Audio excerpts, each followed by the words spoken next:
Hello and welcome to VTC's course on Ubuntu Linux. My name is Chess Griffin. This course is going to be about the Ubuntu Linux distribution. We will begin with a definition of Linux, a Linux distribution, and free software. We will then talk about Ubuntu Linux itself, including its background and the company behind Ubuntu Linux, and we'll also discuss where to go for help once this course has been concluded, including community forums and other similar websites.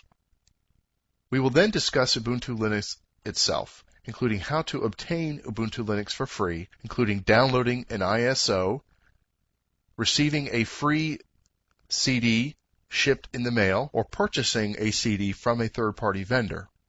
We will then go through an actual download of the Ubuntu Linux Live CD that can be used side by side with Windows without disturbing a Windows installation on a computer. We'll talk about how to check that the downloaded CD was not corrupted and how to burn the ISO onto a blank CD-ROM. We'll then boot this live CD on the computer and take a look at the initial boot menu, including the options and help that is available, and then boot into the default desktop environment, which is called GNOME. Once booted into the GNOME desktop environment, we'll take a look around at some of the documents and other things that come with the Ubuntu Linux Live CD that can be used to show some of Ubuntu Linux's capabilities. We'll then begin to discuss how to install Ubuntu Linux permanently onto a hard drive and discuss various pre-installation steps that should be considered prior to actually installing the live CD. We will go through this installation on the hard drive and then reboot into this permanent installation of Ubuntu Linux that can be used side by side with Windows. We'll go to the initial boot menu and the initial login screen and then log in to the GNOME desktop as part of the permanent Ubuntu Linux installation. We will explore the default GNOME desktop, including pointing out the various elements available on the screen, discuss the menus and how to launch an application, talk about virtual desktops, panels, and applets.